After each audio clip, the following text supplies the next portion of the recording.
People के बड़े पेड़ के नीचे हर सुबह मोहल्ले में हल्की हल्की ठंडक होती थी।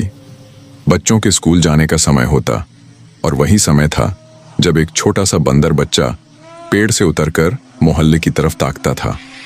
उसका चेहरा गोल, आंखें बड़ी और चमकदार, और चाल उतनी ही प्यारी जितनी किसी 3-4 साल के बच्चे की होती है।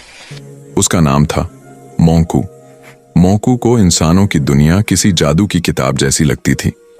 बाकी बंदर पेड़ों से कूदते फांदते रहते, लेकिन मोंकू सबसे अलग था। वह इंसान बच्चों को स्कूल यूनिफॉर्म में देखकर खुद भी वैसा बनना चाहता था। एक दिन उसने अपने छोटे छोटे हाथों से संजय की दुकान के बाहर रखी टोकरी में से नीली शॉर्ट्स निकाल ली। फिर उसने एक सफेद छोटी शर्ट भी किसी तरह खींचकर अपने ऊपर डाल ली। कपड़े ढंग से नहीं पहने गए थे, फिर भी वह गर्व से अपनी गोल आंखें चमकाते हुए खड़ा था, जैसे कह रहा हो, देखो मैं भी स्कूल का बच्चा हूं। संजय दुकान खोल रहा था जब उसने यह दृश्य देखा। पहले तो वह चौंका, फिर हंसते हंसते बोला, अरे मोंकू, तू तो पूरा स्कूल जाने वाला बन गया। मोंकू ने अपनी शर्ट के बटन को खींचकर ठीक करने की कोशिश की और हल्की सी शर्मीली मुस्कान दे दी। वह इंसानी कपड़ों में खुद को बहुत खास महसूस करता था। सीता आंटी वहां आई और बोली, हाय राम, ये तो बिल्कुल इंसानी बच्चा लगता है, कितना प्यारा है। उन्होंने प्यार से उसके गाल थपथपाए। मोंकू खुशी के मारे उछल पड़ा और कभी शॉर्ट्स पकड़ता, कभी शर्ट को नीचे खींचता कि कहीं उसकी ड्रेस बिगड़ ना जाए। मोहल्ले के कुछ बड़े लोग यह देखकर बोले, यह ठीक नहीं, बंदर को इंसानी कपड़े नहीं पहनाने चाहिए। लेकिन मोंकू ने हमेशा की तरह मन नहीं लगाया। उसे किसी की बुरी बात से फर्क नहीं पड़ता था। उसके चेहरे पर वही बच्चा सी मुस्कान बनी रहती। धीरे धीरे मोंकू की छोटी सी उम्र में ही आदतें बड़ी जिम्मेदार बनती गईं। वह बच्चों के साथ स्कूल की ओर चल देता, उनका भारी बैग पकड़ता, फिर खुद छोटे पैरों से कूदता फांदता आगे बढ़ता। वह टीचर को भी पहचानता था और स्कूल के बाहर बैठकर इंतजार करता था, जैसे कोई नन्हा सा भाई। एक दिन एक बच्ची अपना पानी की बोतल गिराकर रोने लगी।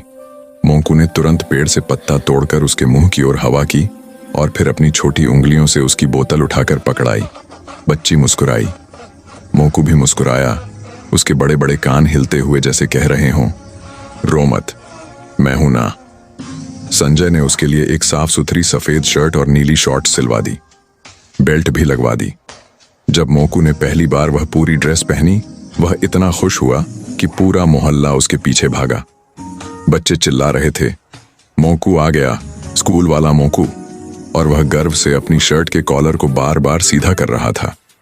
कभी कभी वह दुकान पर मदद भी करता, साबुन के पैकेट पकड़ा कर दे देता या छोटे छोटे सिक्के गिनकर संजय को थमा देता।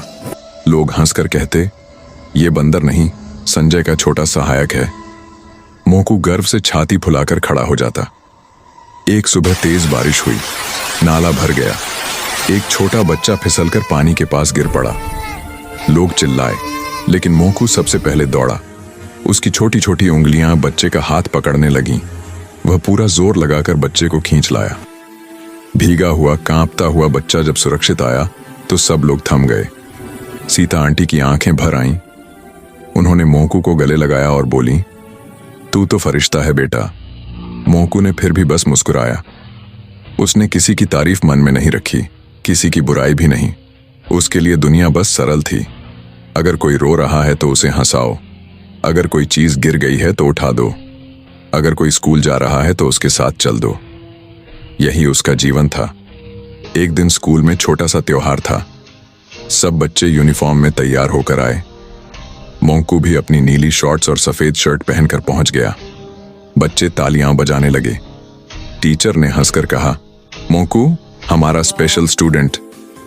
वह पूरे दिन बच्चों के बीच बैठा, कहानियां सुनता, टॉफियां बांटने में मदद करता और अपनी बड़ी बड़ी आंखों से हर दृश्य को देखकर खुश होता रहा। उसकी छोटी उम्र थी, पर उसका दिल बहुत बड़ा था।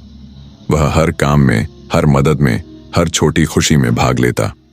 लोग धीरे धीरे उसे मोहल्ले का छोटा बेटा मानने लगे। जहां पहले कहा जाता था, ये बंदर है, इंसानी कपड़े क्यों पहनता है, अब कहा जाने लगा, अरे मोंकू को बुलाओ, वो सब ठीक कर देगा।